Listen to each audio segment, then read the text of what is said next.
Habari yako, naitwa Dr. Damaki, founder wa Song'wa Traditional Clinic, kituo cha tiba asili kinachotibu kwa kutumia mimea asili isiyokuwa na kemikali ya aina yoyote. Tukushauri, kama ni wewe, ndugu yako, rafiki yako ambaye amekuwa na changamoto ya maradhi mbalimbali ama amekuwa kiatibu sehemu mbalimbali na maradhi yamekuwa kijirudia, tukushauri umwelekeze kwenye kituo asili, kituo mama ambacho kinatibu kumaliza tatizo na si kutuliza tatizo na baadaye tatizo lijirudie. Kuna watu wengi wamekuwa kiteseka na ugonjwa wa vidonda vya tumbo.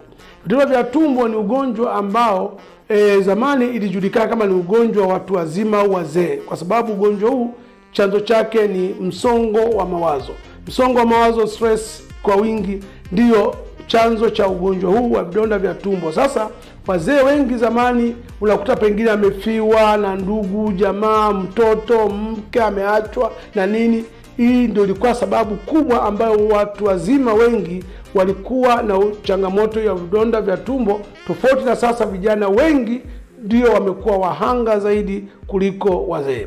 Lakini sababu ya pili ya kupata vidonda vya tumbo ni kutokula chakula kwa wakati. Kwa hiyo unaweza usile chakula kwa wakati, aidha ubizi wa maisha na vitu vingine inaweza yakupelekea ukaingia kwenye hatari ya kupata vidonda vya tumbo. Kwa nini vijana sasa wamekuwa ni wahanga zaidi kuliko wazee? Vijana wengi unakuta wamesoma sana lakini hawana ajira. Sasa unakuta anaumiza vichwa sana. Unakuta kijana mwingine ambaye hakuendelea na masomo wakati mwingine, lakini aliingia mtaani akapambana kwa akili zake mwenyewe akafanikiwa katika maisha. Na baada ya kufanikiwa, wewe unayemaliza chuo unajikuta kwamba hauna uwezo wote, lakini aliishia darasa la chini zaidi ambalo unaona pengine ni chini zaidi.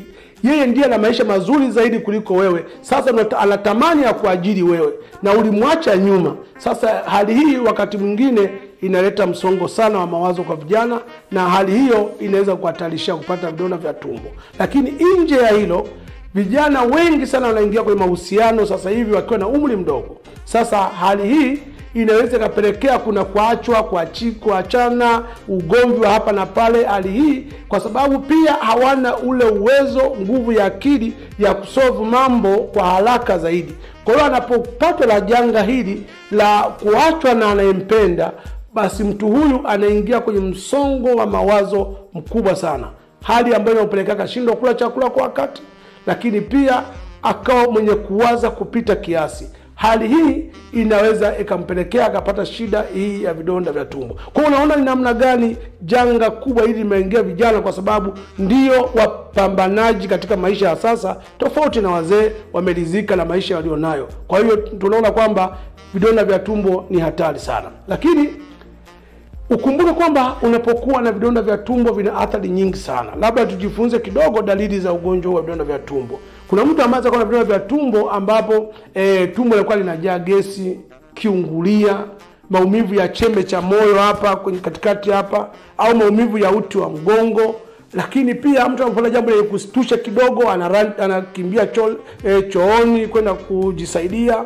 Lakini pia anapata jambo lingine pengine mstua, tumbo linamuuma sana, linakatakata, linavurugika. Kwa zote hizi unaweza kuziona ukiwa na ugonjwa huu wa vidonda vya tumbo. Lakini pia mtu mwenye vidonda vya tumbo anakosa uwezo wa tendo la ndoa kwa mwanaume, lakini pia kwa mwanamke anakosa hamu ya kuwa na mwenzi wake. Lakini pia unapokuwa na changamoto ya vidonda vya tumbo, inaweza ikasababisha kama nilivyosema, uric acid inazalishwa kwa wingi. Sasa inavyopanda kwenye koo inakuja kuunguza hapa koo.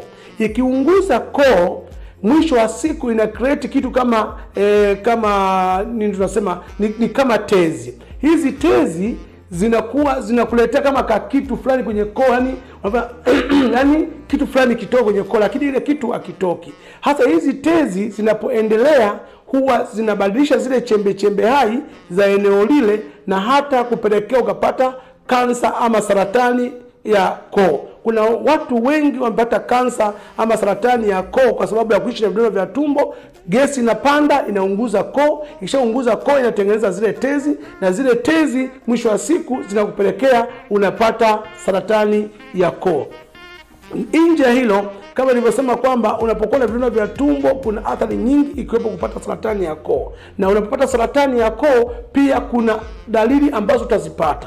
kama nilivyosema kwamba sauti kwanza kuwa inakwama, haisikiki vizuri, au sauti ya kukwaruza, ama unapokupa kana unaona kama hauko comfortable, kama kuna kitu yani kitu fulani kitoke lakini hakitoki. Lakini mwisho wa siku inaweza kapelekea pia kwamba hata ulaji wa chakula kigumu inakuwa ni shida, lakini mwisho wa siku unaanza kutoa mate meupe yenye kuvutika kama mlenda, lakini mwisho wa siku hata chakula kigumu huwezi kula, unakula chakula chepesi, mwisho wa siku hata chepesi hakiendi, mwisho hata mate wenyewe kumeza ni shida, na mwisho unahatarisha maisha. Kwa hiyo vidonda vya tumbo vinaua.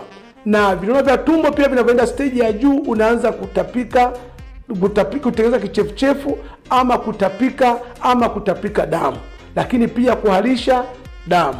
Yote hii inaweza ikakusababisha ukaendelea kukaa na tatizo la vidonda vya tumbo. Kwa hiyo tukushauri, kama wewe uko na changamoto ama ni muhanga wa vidonda vya tumbo, acha kuishi kwa mazoea, kwa kumeza dawa vidonge gani ya kutuliza, acha kumeza maziwa kama kitulizo. Pata tiba sahihi ya kuondoa changamoto hii, kwa sababu vidonda vya tumbo vinaua, vinasababisha kansa, vinaua uwezo wa mwanaume kwenye tendo la ndoa, vinaua hamu ya mwanamke kwenye kuwa na mwenzi wake.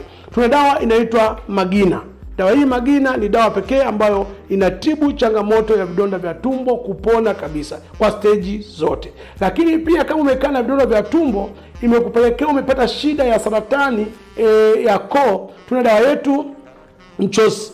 Tuna dawa yetu hapa Mchos B+ ambayo ni tiba ya saratani ya aina yoyote. Saratani ya koo, saratani ya ziwa, saratani ya uvimbe, saratani ya aina yoyote. Labda ufahamu, saratani ni mabadiliko ya chembe hai za mwili kubadilika katika mwili wa binadamu kuzaliana nje ya utaratibu. Kwa hiyo tukushauri, kama ni wewe unateseka na tatizo la vidonda vya tumbo ama una changamoto ya saratani ya aina yoyote, tutembelee Song'wa Traditional Clinic, kituo cha tiba asili ambacho kinatibu kwa kutumia mimea asili sio na kemikali, kupona na si kutuliza. Tunapatikana Tanzania nzima, na kwa Zanzibar tuko Fuoni Getini, lakini Zambia tunapatikana hapo maeneo ya Mushiri Bonano, lakini pia tuko Botswana Broadest mtaa wa Tawana, lakini tupo DRC Congo, lakini pia tunatuma dawa dunia nzima. Ni kutueleza uko wapi na kutupa address yako, tutakutumia na utapokea dawa. Kwa hiyo tukushauri, tembelea kwenye mitandao ya kijamii,